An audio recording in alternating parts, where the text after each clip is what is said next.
I came to the Glen Rock community, my biggest goal was to be known as an innovative leader, someone who values transparency and makes decisions based on our students' wants and needs. So when the broadcast media students at Glen Rock High School pitched a concept for an original web series, it was a no-brainer for me. Together, we developed a show for the community, by the community. And we are ready to share your story right here, right now on Charleston in Charge, Season 2, Take 1. Welcome back to another episode of Charleston in Charge Season 2. In the last episode, I had the opportunity to interview one of Glen Rock's favorite coaches, Coach Fitz. I also want to announce that today, this video is being filmed in front of a live studio audience. Today, I'll be meeting with one of our new staff members and teacher, Senora Calvo. According to a Glen Rock Echo article written by Abby Baker, this is her 11th year teaching across both elementary and high schools. Along with being an incredible teacher, she has a visual impairment and brings her service dog, Jamie, with her to school every day. Senora Calvo was born with a visual impairment. She got her first service dog at the age of 16 when she was just a junior in high school. Senora Calvo has always known she wanted to be a teacher. She began college with a teaching career in mind, but wasn't sure what subject she wanted to teach. She took Spanish as a minor throughout college, and during a Spanish literature class, she concluded that Spanish was what she wanted to teach. She grew up speaking Spanish with her parents, who are Colombian, and her grandmother, who only spoke Spanish. With more on Senora Calvo, let's jump into this very next special episode of Charleston in Charge.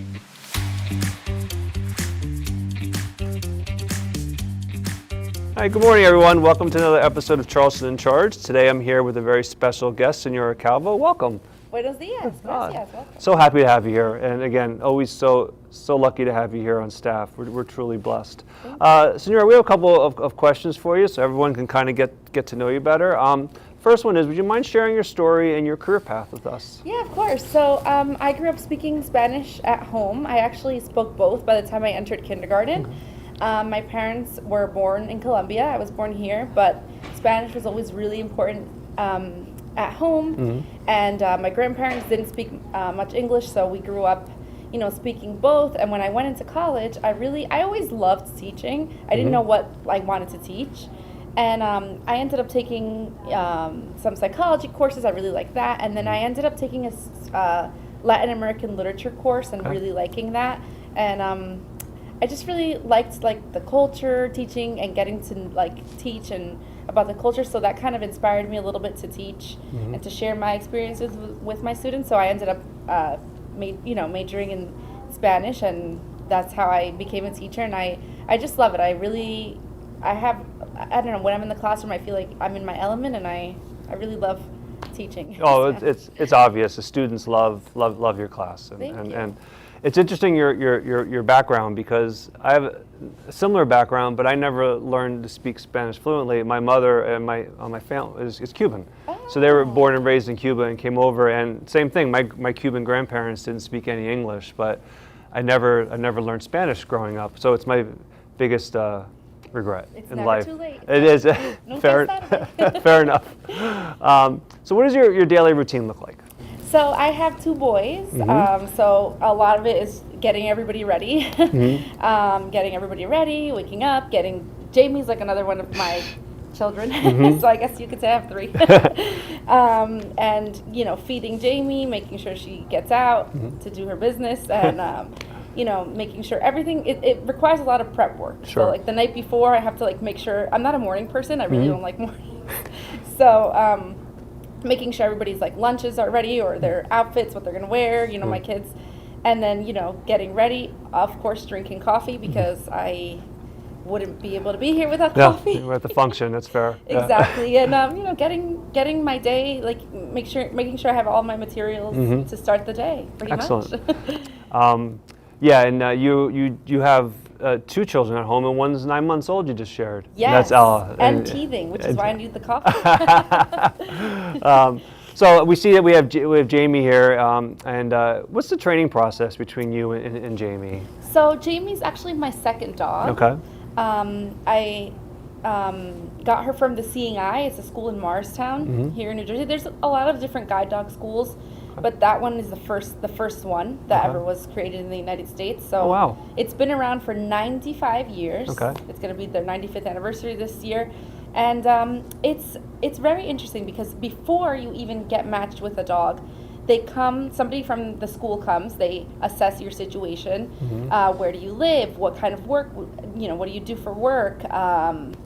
What does your life look like? Pretty much your daily routine, kind of like what you were saying. And then they try to pick the dog that best matches your life, that best fits into your life and your, like, for example, your walking speed. So what they'll do is, like, the trainer will take you out for a little walk and see, like, what's your pace like, how fast you walk. So they take all those factors into consideration, and then they try to select the dog that's best for you, because people who have dogs know every dog has a different personality, right? For sure. Yes. And so once they do that, they bring you onto their campus. If it's your first time with a training with a dog, you'll be there for, I think it's 28 days, which is a lot. Yeah. And if it's your second time, you'll be there for around, I think it's 18 days, something like that. You have to sleep there. It's really cool. It's like a hotel. Okay. It's very nice. It's a very nice campus. I got Jamie before I had kids, so I don't know. I think once you have small children, they adapt. They make it shorter, I think. Sure. But so you stay at their campus, and pretty much at first the dog's like, I don't know you. I don't want to, follow your directions. So there's a whole bonding process in those 18 days or whatever, that you have to, the dog has to get to know you. You have to get the dog to know the dog, and you have to, kind of bond with them. And then you do different routes. They'll take you out into Morristown. They'll take you to malls. Your trainer. They'll take you to stores. They'll do busy street crossings. And then the last step is they take you to New York, to Times Square. And that's pretty much they do all this, all these little training sessions. It's very intense, which is why I think they make you stay there. But it is it's, the dog, once you're there, the dog is fully trained, but it's sort of just training you with the dog. Sure. And getting everybody, used to each other. That's fascinating. Times Square, that's crazy for anyone who goes there. Wow. Yeah. Wow. Thanks for sharing. This is a question that we kind of ask even in an interview process when we interview prospective teachers. Is what are your core values as a teacher? What's your philosophy? What do you value most in the classroom? Yeah. I think I value honesty. I also value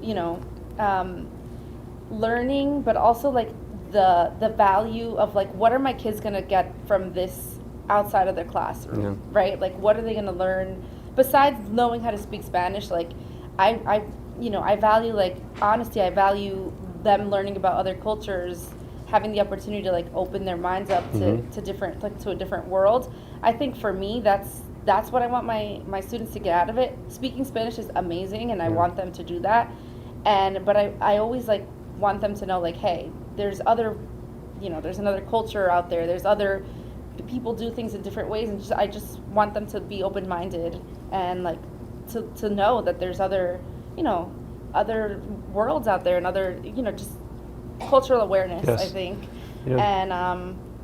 And I always it makes me so happy whenever they say oh, I use my Spanish wherever, and then down the line once they graduate and tell me oh, I'm using Spanish and this, I always it gets me really happy to know that. No, and I think I guarantee you that your students, when they get to college, will study abroad in Spanish-speaking countries, and I think that comes back to the passion that you instilled in them. Yeah, for sure. Senora, what type of assistive technology do you use daily? So on my phone, every iPhone has this program that's actually Apple was the first company that created a program that's already installed in their accessibility in their phone. So any iPhone out of the box comes equipped for somebody who's blind or visually impaired. They actually got an award for it. I think Samsung does it now, but Apple was the first one. Okay. So it's called VoiceOver, and it pretty much talks to me when I press the screen, it'll say out loud whatever my finger's on. It'll tell me what it is. And you just manipulate the same way with gestures, touching the screen, double tapping, things like that. So I use my phone a lot. There's apps on my phone that allow me to for example, there's an app called Be My Eyes, and I could literally take a picture of anything, and it'll tell me if I took a picture of you, it'll tell me what you're wearing, what you look like, what what color your hair is, your eyes, everything. Oh, wow. It'll give me a detailed description about what your outfit, everything.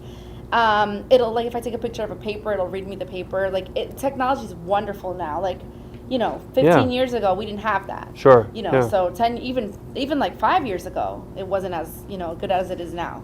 So, like, with AI, the camera, that Be My Eyes app that I was telling you about, it works with AI. So AI will describe the picture for me and, like, what's happening. I also use a screen reader on my laptop, which pretty much, instead of using the mouse, I operate the keyboard. Okay. Like, I use it, like, the cursor with, manipulate the cursor with the keyboard, and it'll, like, it'll read to me what's on the screen. So pretty much when I'm teaching, I'll have, like, a little earbud in, and then, like, also listen to, it's a lot of multitasking. Sure, yeah. To, like, my class with the other ear, and kind of, like, I'll, use the computer that way. Yeah. And anything I want to write on the board, I'll, use the projector and do it that way. Well, you're balancing a lot, but I like was it Be My Eyes? Is that what it is? Because I mean, I'd like to hear it, like, describe my bow ties that I wear and see, like, see if it makes fun of me or not. Senora, how are you breaking the stigmas that follow those who are visually impaired? I think that people don't really come across somebody who's blind or visually impaired that much. And I think that a lot of people have, like, a foreign concept. They don't really know what it's like. So I always tell my class, like, if you have a question about something, ask. Because my goal, besides educating them in speaking Spanish and learning about other cultures, is also educating them about blindness and people who are visually impaired or that have a disability, and how we could lead normal lives, just as normal as you guys have. You know what I'm saying? So I want them to know that it's not like, that we're just as capable of doing anything as anybody else is. So that's another one of my goals. Just to educate people and to teach them about different things, and to teach them, like, hey, we can lead just a normal life as anybody else can. Yeah, no, clearly. And clearly you from our perspective, you're doing it in the classroom each and every day. And so,